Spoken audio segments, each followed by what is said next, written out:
Hello guys, welcome back. So today we will continue our chapter Nutrition in Plants. This is part 2. First we will recall. मतलब जितना हमने पिछली video में पढ़ा था सारा एक बार रिकॉल कर लेंगे. Photosynthesis. Photo means light and synthesis means to combine. Is the process in which green plants make their own food by using raw materials which are sunlight, water and carbon dioxide and produce food which is glucose. Oxygen is released as a byproduct. जो photosynthesis word है वो 2 word से बना है, photo और synthesis. Photo मतलब होता है लाइट और सिंथेसिस मतलब होता है कंबाइन. मतलब फोटोसिंथेसिस का मतलब हुआ लाइट के साथ कंबाइन करना. ये एक ऐसी प्रोसेस है जिसमें ग्रीन प्लांट्स अपना खाना खुद बनाते हैं सनलाइट, वाटर और कार्बन डाइऑक्साइड की मदद से. जो फोटोसिंथेसिस को करके मेन प्रोडक्ट निकलता है वो होता है ग्लूकोज और जो बाय प्रोडक्ट निकलता है वो होता है oxygen. Extra glucose produce in photosynthesis is converted into starch. This is the form which plant can store. मतलब जो एक्स्ट्रा ग्लूकोज प्रोड्यूस हो जाता है फोटोसिंथेसिस में वो स्टार्च के रूप में कन्वर्ट होके स्टोर हो जाता है. जैसे हम खाना बनाते हैं तो कभी कभी खाना ज़्यादा बन जाता है, उसको हम स्टोर कर लेते हैं बाद के लिए. वैसे ही जब प्लांट्स फोटोसिंथेसिस करते हैं ज़्यादा ग्लूकोज प्रोड्यूस हो जाता है तो वो उसको स्टार्च में कन्वर्ट करके स्टोर कर लेते हैं. और स्टार्च एक ही ऐसी फॉर्म है जिसमें प्लांट्स अपना खाना स्टोर कर सकते हैं.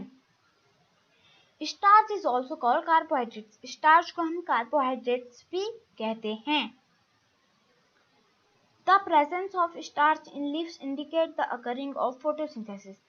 मतलब अगर लीफ में स्टार्च है तो मतलब फोटोसिंथेसिस हो रहा है. अगर लीफ में स्टार्च नहीं है तो मतलब फोटोसिंथेसिस अच्छे से नहीं हो पा रहा है या बिल्कुल नहीं हो रहा है. Do you think sun is important for photosynthesis to take place? क्या सन के बिना फोटोसिंथेसिस नहीं हो सकता? एक बार सोचिए. Let's find out with an activity. हम एक एक्टिविटी करेंगे फिर हमें उससे पता चलेगा क्या सन इम्पोर्टेंट है या नहीं फोटोसिंथेसिस को टेक प्लेस करने के लिए. Take 2 potted plants of the same kind. हमें 2 पॉटेड प्लांट्स चाहिए एक ही तरह के. Keep one in the dark for 72 hours and other in the sunlight. एक को अंधेरे में रखना है और एक को सनलाइट में. जैसे यहाँ डायग्राम में दे रखा है. एक प्लांट को सनरेज मिल पा रही हैं और एक प्लांट को सनरेज नहीं मिल पा रही हैं. After 72 hours, pick a leaf from both plants and perform iodine test. फिर दोनों लीव प्लांट्स में से हमें एक एक लीफ तोड़नी है और उनका आयोडीन टेस्ट करना है 72 आवर्स के बाद. जो लीफ हमने सनलाइट में रखी थी वो ज़्यादा ग्रीन है क्योंकि उसमें ज़्यादा क्लोरोफिल था और जो लीफ डार्क में थी वो कम ग्रीन है क्योंकि उसमें ज़्यादा क्लोरोफिल नहीं था. अब हमें आयोडीन टेस्ट कैसे करना है अब इसके बारे में जानेंगे. For this activity we will need. मतलब आयोडीन टेस्ट के लिए हमें क्या क्या सामान चाहिए. Olive, some spirit, beaker, test tube, burner, water, glass plate and iodine solution. हमें कोई सी भी लीफ नहीं चाहिए, हमें वही वाली लीफ चाहिए जो हमने प्लांट से तोड़ी थी. एक को हमने अंधेरे में रखा और एक को सनलाइट में. First step is to put the leaf in a test tube and pour enough spirit in the test tube to drown the leaf. मतलब हमें एक टेस्ट ट्यूब लेनी है, उसमें लीफ डालनी है और उसमें स्पिरिट डाल देना है. अब स्पिरिट क्या होता है. स्पिरिट एक तरह का अल्कोहल होता है और हमने स्पिरिट इसलिए यूज किया है क्योंकि हमें लीफ से सारा क्लोरोफिल निकालना है और क्लोरोफिल निकलेगा सिर्फ स्पिरिट से. Now put the test tube in a beaker filled half with water. फिर हमें एक बेकर लेनी है जो आधा पानी से भरा है और उसमें टेस्ट ट्यूब डाल देनी है लीफ और स्पिरिट के साथ.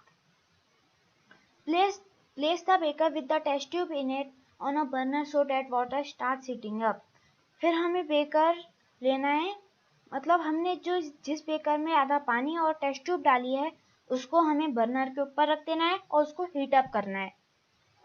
हमें उसको तब तक हीट करना है जब तक कि सारा लीफ से ग्रीन कलर स्पिरिट में ना मिल जाए. Keep heating until all the green color from leaf spilled out into the spirit in the test tube.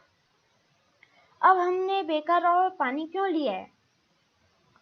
हमने पानी और बेकर इसलिए लिया है क्योंकि जो स्पिरिट है वो एक अल्कोहल है और अल्कोहल में जल्दी आग लग जाती है। अगर उसको हम बिना बेकर के हीट अप करेंगे तो उसमें आग लगने के चांसेस है। तब हमने बेकर और उसको आधा पानी से भरा हुआ है। Now take out the not green leaf from the test tube, wash it in water and place it on a glass plate. फिर हमने अगर लीफ का कलर सारा निकल गया है ग्रीन कलर तो उसको सावधानी से निकालना है और पानी से धोना है और फिर उसको ग्लास प्लेट में रख देना है। Pour some iodine solution on the leaf and observe for any changes in color. फिर हमें लीफ में थोड़ा सा आयोडीन डालना है। अगर फिर देखना है कि उसमें कलर का चेंज हुआ या नहीं। If there will star present in the leaf, it will turn bluish black. In the absence of stars, the leaf will remain brown. अगर लीफ में स्टार्च होगा तो ब्लूइश ब्लैक कलर की हो जाएगी, अगर स्टार्च नहीं होगा तो ब्राउन कलर की ही रहेगी। अब हमारी ऑब्जर्वेशंस क्या रही? जो लीफ डार्क में थी वो ब्राउन कलर की ही रही, मतलब उसमें स्टार्च नहीं था, और जो लीफ सन में थी उसमें स्टार्च था, तब वो ब्लूइश ब्लैक कलर की हो गई। This shows that sunlight is essential for photosynthesis. ये दर्शाता है कि सनलाइट के बिना फोटोसिंथेसिस नहीं हो सकता। अब Do we found only green leaves around us? क्या हमारे अराउंड सिर्फ ग्रीन लीव्स है और कलर की लीव्स नहीं है? Yes या no? आंसर है no. There are different colors leaf along with green colored leaves. Green colours की लीव्स के साथ साथ और भी कलर्स की लीफ होती हैं। जैसे इमेज में कुछ ग्रीन कलर की हैं, कुछ येलो, कुछ रेड, कुछ ऑरेंज, मतलब बहुत कलर की लीव्स होती हैं। Do you think these plants also carry out photosynthesis? क्या ये प्लांट्स भी फोटोसिंथेसिस करते होंगे? जैसे यहाँ रिकॉल दिया है, chlorophyll green pigment is essential for photosynthesis because it traps the light energy. मतलब जो क्लोरोफिल एक ग्रीन पिगमेंट है वो एसेंशियल है फोटोसिंथेसिस को टेक प्लेस करने के लिए, क्योंकि वो लाइट एनर्जी जो सन से लाइट एनर्जी आती है उसको ट्रैप करता है। अब ये तो दूसरे कलर्स के हैं, क्या इनमें भी फोटोसिंथेसिस होता है? आंसर है yes. The leaves other than green also have chlorophyll, photosynthesis take place in these leaves too. मतलब जो अदर कलर्स की लीफ होती है उनमें भी क्लोरोफिल होता है पर कम मात्रा में होता है। जो पिगमेंट ज्यादा मात्रा में होगा उस कलर की लीफ होगी। जैसे क्लोरोफिल होगा तो ग्रीन कलर की होंगी, अदर पिगमेंट्स होंगे तो अदर कलर्स की लीफ होंगी। अब डिड यू नो फैक्ट है, green slimy patches found in ponds or stagnant water bodies are generally formed by growth of organisms called algae. मतलब आप कभी किसी वाटर सोर्स के किनारे गए होंगे तो आपने देखा होगा ग्रीन पैचेस, पानी में ग्रीन पैचेस जो बहुत ज्यादा स्लिपरी होते हैं, उनको हम एल्गे कहते हैं। They are usually green in color due to the presence of chlorophyll and can prepare their own food through photosynthesis. मतलब ये ग्रीन कलर के होते हैं, क्यों? क्योंकि इनमें क्लोरोफिल होता है और ये अपना खाना खुद बना सकते हैं फोटोसिंथेसिस करके। आप कोई लड़का सोच रहा है my mother says I get protein and other nutrient from the plant, मतलब मेरी मॉम कहती हैं कि मुझे प्रोटीन, विटामिन, मिनरल्स और बहुत सारे न्यूट्रिएंट्स प्लांट से मिलते हैं। सही हो गया। But during photosynthesis only carbohydrate is synthesize. हमने इसी वीडियो में अभी पढ़ा है कि जब फोटोसिंथेसिस होता है ग्लूकोज बनता है जो स्टार्च के रूप में स्टोर होता है। अब ये कह रहा है कार्बोहाइड्रेट सिंथेसाइज होते हैं, कार्बोहाइड्रेट स्टार्च का दूसरा नाम है। How do plant synthesize other nutrients? अब प्लांट्स और अदर न्यूट्रिएंट्स को कैसे सिंथेसाइज करते होंगे, अब हम इसके बारे में डिटेल में समझेंगे और पढ़ेंगे। इसके लिए कार्बोहाइड्रेट किन किन मॉलिक्यूल्स से बने होते हैं ये हमें जानना होगा। कार्बोहाइड्रेट मेन 3 मॉलिक्यूल्स से बने होते हैं। पहला है कार्बन जिसको हम C से डिनोट करेंगे, दूसरा है हाइड्रोजन जिसको हम H से डिनोट करेंगे, और तीसरा है ऑक्सीजन जिसको हम O से डिनोट करेंगे। जैसे आप यहाँ इमेज में देख सकते हैं, ये कार्बोहाइड्रेट्स का मॉलिक्यूल्स का ग्रुप है, बंडल है। ये ऑक्सीजन के मॉलिक्यूल्स, ये हाइड्रोजन के मॉलिक्यूल्स, ये कार्बन के मॉलिक्यूल्स। अब यहाँ प्रोटीन का मॉलिक्यूल भी देख रहे होंगे। अब यहाँ है ऑक्सीजन का मॉलिक्यूल जो कार्बोहाइड्रेट से आया, ये दो ऑक्सीजन के मॉलिक्यूल्स। अब ये हैं हाइड्रोजन के मॉलिक्यूल्स जो कार्बोहाइड्रेट से आए।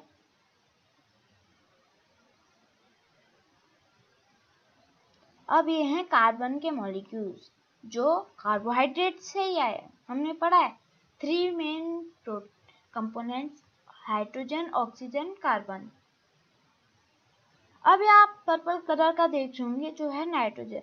अब हम कार्बोहाइड्रेट में नाइट्रोजन तो होते नहीं है, नाइट्रोजन के मॉलिक्यूल्स नहीं होते हैं, तो अब ये नाइट्रोजन कहाँ से आई? From where do plant obtain nitrogen? अब प्लांट्स में नाइट्रोजन कहाँ से आती है? अब हम इसके बारे में डिटेल में पढ़ेंगे। Nitrogen consists 78% of total air in atmosphere in gaseous form। मतलब जो हमारा पूरा एटमॉस्फेयर है उसमें जितने भी एयर है उसमें 78% नाइट्रोजन है गैसियस फॉर्म में। मतलब प्लांट्स, एनिमल्स और ह्यूमंस सांस लेके लेते होंगे, पर ऐसा नहीं है। It cannot be directly used by any plant and animal unlike oxygen। जैसे ह्यूमंस और एनिमल्स सांस लेके ऑक्सीजन लेते हैं, वैसे ही प्लांट्स कार्बन डाइऑक्साइड लेते हैं स्टोमेटा के थ्रू। पर एटमॉस्फेरिक नाइट्रोजन प्लांट्स, एनिमल्स और ह्यूमंस के द्वारा सांस लेके नहीं ली जा सकती। Then how do plants take nitrogen? तो प्लांट्स में नाइट्रोजन फिर कहाँ से आती है?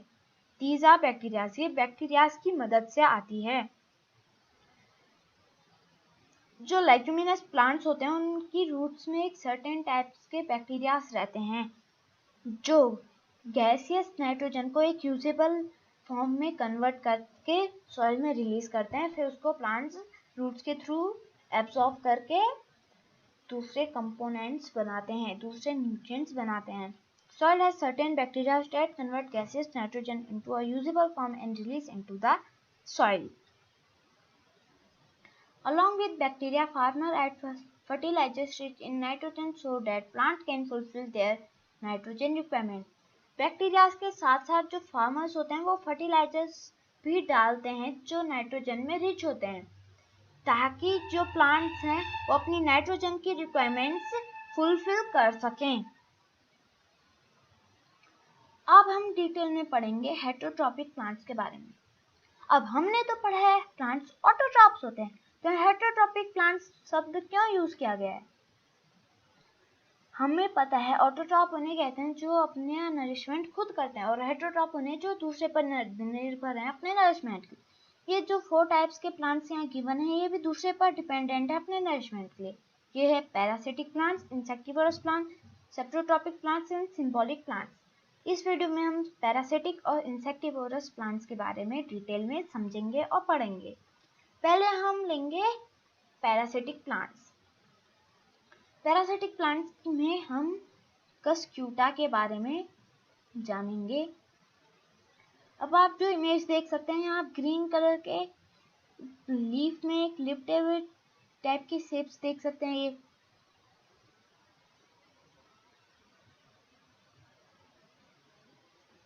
ये है कस्क्यूटा। इसमें क्लोरोफिल नहीं होता है। Because of it can't synthesize food. अगर क्लोरोफिल नहीं होगा तो ये अपना खाना भी नहीं बना पाएंगे। It take readymade food from the plant on which is climbing. ये रेडीमेड फूड लेता है कहाँ से? जिस प्लांट पे चढ़ रहा है। जैसे कस्क्यूटा एक लीफ पर चढ़ रहा है तो ये लीफ से सारे न्यूट्रिएंट्स लेगा। अब यहाँ आप एक कांटे टाइप के देख सकते होंगे, ये कांटे टाइप के, ये जूम में दे रखा है ये कांटे। अब ये प्लांट के अंदर घुसते हैं, उससे सारे न्यूट्रिएंट्स लेते हैं। अब प्लांट है वो होता है होस्ट और कस्क्यूटा एक पैरासाइट होता है। प्लांट होस्ट क्यों? क्योंकि पैरासाइट उससे न्यूट्रिएंट्स लेता है। मतलब जो पैरासाइट है वो होस्ट के बिना नहीं जी सकता, पर जो होस्ट है वो पैरासाइट के बिना जी सकता है। अगर कस्क्यूटा नहीं होगा प्लांट में तो तब भी प्लांट जी सकते हैं, पर अगर कस्क्यूटा किसी प्लांट से न्यूट्रिएंट नहीं लेगा तो वो नहीं जी सकता। तब प्लांट होस्ट हुआ और कस्क्यूटा पैरासाइट हुआ। Cuscuta is therefore a parasitic plant because it depends on host plant and deserves its nourishment from it. मतलब कस्क्यूटा पैरासिटिक प्लांट हुआ क्योंकि वो एक होस्ट पर डिपेंडेंट है अपने नरिशमेंट के लिए। अगर होस्ट नहीं होगा तो कस्क्यूटा भी नहीं जी पाएगा।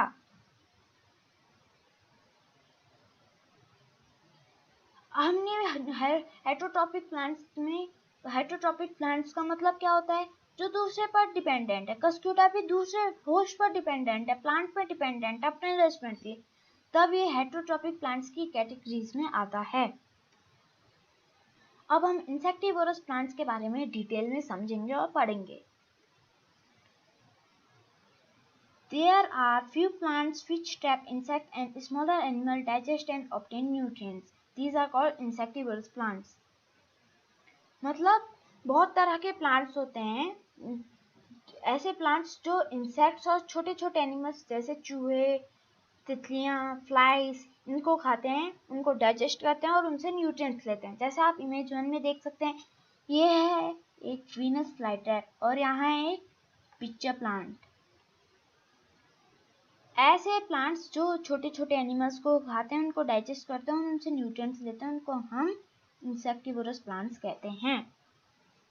The apex of the leaves form a lid which can open and close the mouth of the pitcher.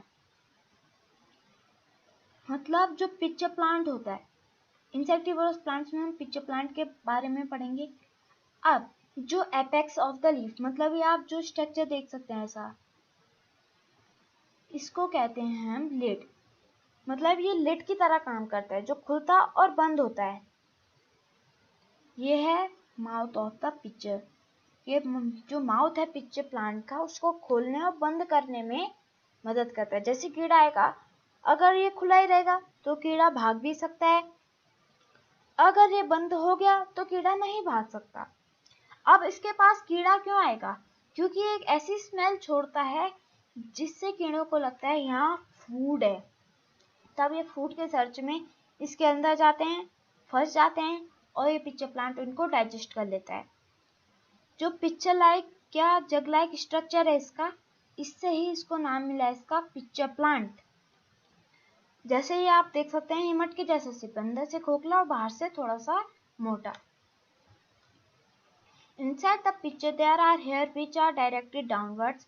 When an insect lands in the pitcher, the lid closes and the trapped insect gets entangled into the hair.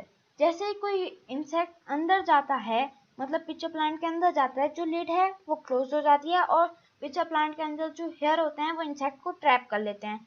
The lid closes and the insect is trapped. The insect is digested by the digested juices secreted in the pitcher and its nutrients are absorbed. जैसे ही insect अंदर trap हो जाएगा, picture plant juices को secrete करने लग जाएगा, digestive juices. जो insect है वो डाइजेस्ट होगा और सारे न्यूट्रिएंट्स पिच्चर प्लांट उससे ले लेगा। These plants are green in color. Can't they prepare their own food? ये प्लांट्स ग्रीन कलर के हैं, क्या ये अपना खाना खुद नहीं बना सकते? We can synthesize our own food. We can synthesize our own food, but we grow in nitrogen deficient soil, so we fulfill our requirements by eating these small insects. मतलब हम अपना खाना बना सकते हैं, पर हम एक ऐसी सॉइल में उगते हैं जहाँ नाइट्रोजन बहुत ही कम है। तब हम छोटे छोटे इंसेक्ट्स को खाते हैं अपनी नाइट्रोजन की रिक्वायरमेंट्स पूरी करने के लिए। If you like this video, please like, share, comment and don't forget to subscribe my channel. Thank you.